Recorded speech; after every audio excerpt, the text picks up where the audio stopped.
Shalom saudaraku yang terkasih dalam Tuhan. Pada kesempatan ini kita akan mendengarkan renungan firman Tuhan yang terdapat dalam Matius 28 ayat 19 sampai 20 dengan tema melaksanakan amanat agung melalui penginjilan. Bicara penginjilan adalah suatu hal yang sering kita dengar.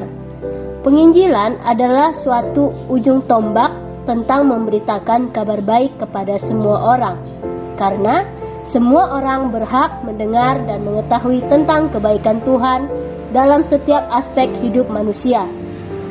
Penginjilan juga merupakan suatu hal yang terpenting kita lakukan, karena ini merupakan suatu perintah atau amanat yang Tuhan berikan kepada manusia. Tuhan memberi amanat kepada kita untuk memberitakan Injilnya, supaya setiap orang dapat mendengar tentangnya, mendengar tentang segala perbuatan-perbuatannya yang ajaib dan segala sesuatu yang tidak mungkin terjadi, tetapi bagi Tuhan mungkin.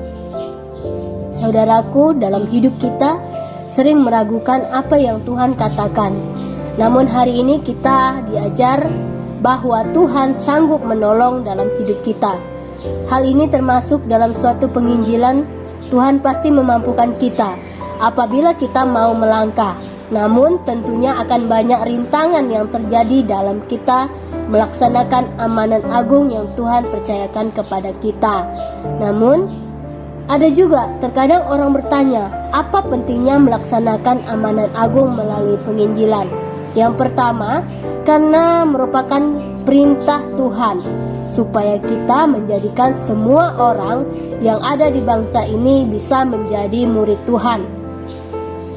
Seseorang menjadi murid bukan suatu hal yang disukai oleh banyak orang, karena menjadi murid banyak aturan-aturan yang harus dipatuhi. Untuk menjadi murid juga perlu kesabaran dan kemampuan untuk mengontrol diri, karena jika seorang murid tidak suka untuk mendengarkan pimpinan, maka bisa gugur. Contohnya ketika seorang murid di sekolah dan suka membuat masalah dengan gurunya, maka seorang murid tersebut bisa tidak naik kelas.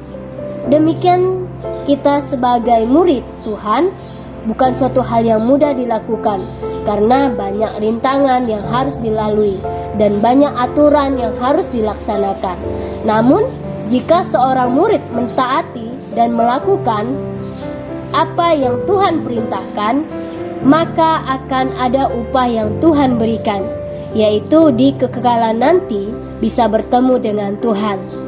Dan yang kedua, karena Tuhan menginginkan semua orang bisa menerima baptisan roh. Baptisan adalah suatu hal terpenting karena membuktikan bahwa seorang murid Tuhan telah meninggalkan manusia lama dan menggunakan manusia baru. Hidup yang lama ia tinggalkan dan sekarang hidup dalam kehidupan yang baru bersama Tuhan. Hidup yang Tuhan inginkan bagi setiap murid-muridnya dengan mentaati setiap firman Tuhan. Dan yang ketiga, karena Tuhan akan menyertai kita senantiasa sampai kepada akhir zaman nanti. Penyertaan Tuhan sangat penting dalam hidup kita. Jadi kita tidak perlu takut dalam penginjilan dan sebagai murid, karena kita akan dituntun, dibimbing, dan ditolong dalam segala hal. Marilah kita melaksanakan amanat agung yang Tuhan berikan dalam hidup kita melalui penginjilan.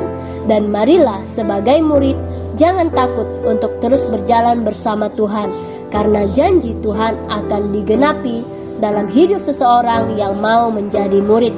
Mari tetap setia dalam Tuhan sampai Tuhan menjemput kita dan kita bertemu dengannya di kekalan nanti. Tuhan Yesus memberkati.